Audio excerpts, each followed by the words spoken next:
All right, good morning, good evening, good afternoon, ladies and gentlemen, citizens of YouTube. Well, I have the YouTube version, and then I'm going to have the patron version. The patron version, I have a hell of a lot more liberty to be able to speak, and so I'll finish this and be a little bit more candid over there on the patron version. But here's the YouTube version. Hey, can you imagine living in a world, especially the United States of America, all right, to where if they're going to be doing something that is going to allegedly help the people, not only in America, but globally. And then, of course, you have people who are liberty-minded and freedom-minded. Now, mind you, America touts itself as a country, land of the free, home of the brave. And I'm going to put emphasis on free and freedom. All right, but that freedom and that liberty comes with certain stipulations. Let me give you an example.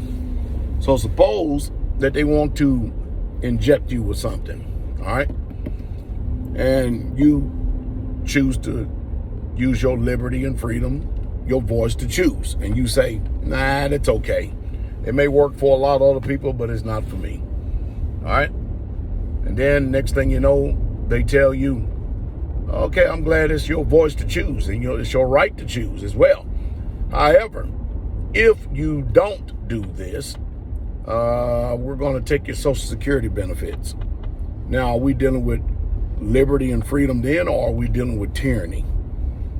If you don't do this, then we're going to pull your health care. Are we dealing with liberty and freedom, or are we dealing with tyranny?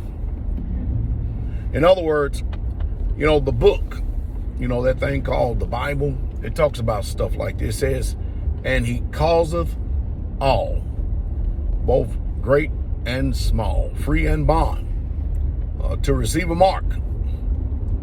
And that mark is either going to be in their right hand or their forehead. So it seems like everything that goes on today is nothing but just a step in the direction to try to determine if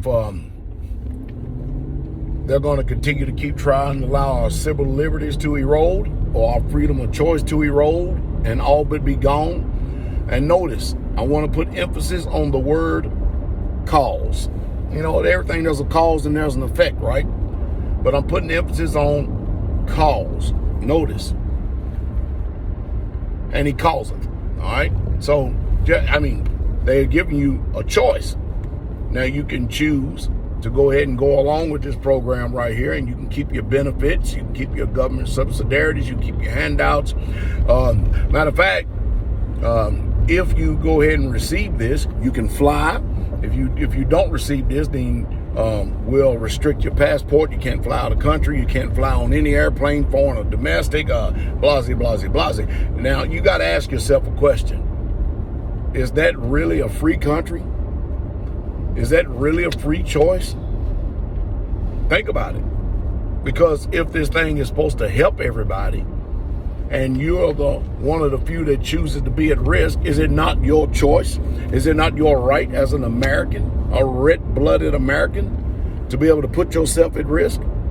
And if it comes to that, and if it is a thing that works, should it not be so that you should have your own right and freedom and liberty to be able to choose at that time if you want to go forward with it, rather than being forced, through coercion and manipulation? Forced choice, forced hand. Doesn't sound like freedom to me. Sounds like manipulation, domination, dictatorship, and control. That's what it sounds like to me.